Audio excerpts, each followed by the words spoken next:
नहमदुहु व नुसल्ली व नुसल्लिमु अला रसूलिहिल करीम अम्मा बाद फ़अऊज़ु बिल्लाहि मिनश शैतानिर रजीम बिस्मिल्लाहिर रहमानिर रहीम क़ाल रसूलुल्लाह सल्लल्लाहु तआला अलैहि वसल्लम ज़िक्रुल अंबियाई मिनल इबादती व ज़िक्रुस सालिहीन कफ़ारतुन औ कमा क़ाल नबी सल्लल्लाहु तआला अलैहि वसल्लम अस्सलातु वस्सलामु अलैका या सय्यदी या रसूलल्लाह व अला आलिका व अस्हाबिका या सय्यदी या हबीबल्लाह। हज़रत नबी पाक सल्लल्लाहु तआला अलैहि वसल्लम ने इरशाद फरमाया कि अंबिया किराम का ज़िक्र इबादत है और सालिहीन का ज़िक्र जो है वो कफ़ारा है। इस हदीस पाक के मातहत हम सालिहीन का ज़िक्र करेंगे। हदीस पाक के दूसरे जुज़ से हमें जो मालूमात मिली वो यही मिली कि औलिया अल्लाह का ज़िक्र करने से अल्लाह तबारक व तआला गुनाहों को माफ़ फरमाता है। तो इस हदीस पाक के दूसरे जुज़ के मातहत हम एक अल्लाह के वली का ज़िक्र करेंगे।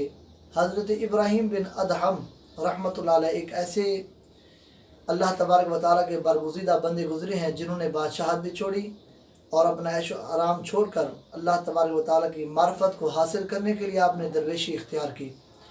और कई साल गुज़रने के बाद एक मरतबा आप दरिया के किनारे बैठकर अपनी गुदड़ी सी रहे थे तो आपके पास से आपके उन उमरा का जो है वो गुज़र हुआ जो आपके बादशाही दौर के अंदर आपके वज़रा भी थे, उमरा भी थे।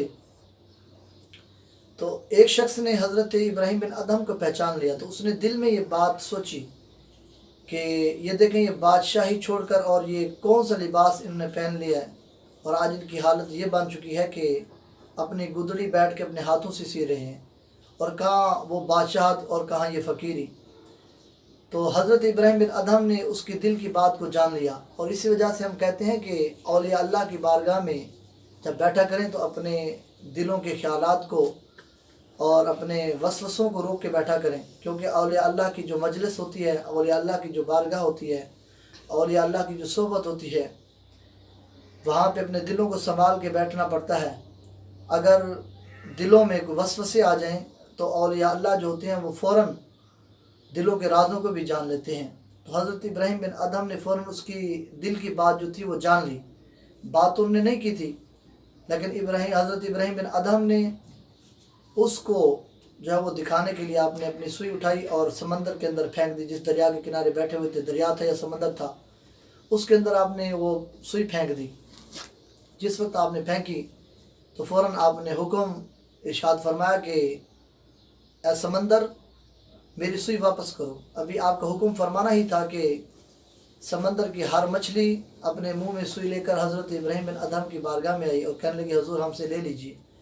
आपने फरमाया, मुझे आपसे सुइयों की ज़रूरत नहीं है, मुझे मेरी सुई चाहिए। तो एक मछली ने लाकर हज़रत इब्राहीम बिन अदहम की बारगाह में वो सुई जो थी वो पेश कर दी। हज़रत इब्राहीम बिन अदहम ने फरमाया कि देखो, जो वो बादशाह थी वो दुनिया की बादशाह थी, लेकिन जो अल्लाह तबारक व तआला की मार्फत को हासिल कर लेता है, अल्लाह तबारक व तआला के कुर्ब को पा लेता है, अल्लाह के करीब हो जाता है, तो अल्लाह तबारक व तआला उसको दुनिया और आखिरत की बादशाहत अता फरमाता है। तो इसी हदीस के मातहत जो हमने ज़िक्र किया, अल्लाह तबारक व तआला की बारगाह में दुआ है कि अल्लाह रब्बुल इज़्ज़त इस ज़िक्र को हमारे लिए हमारे गुनाहों का कफ़ारा बनाए और हमारी मग़फ़िरत फरमाए। सरकार अलैहिस्सलातु वस्सलाम की तमाम उम्मत की मग़फ़िरत फरमाए। व आखिरु दावाना अनिल हम्दुलिल्लाहि रब्बिल आलमीन।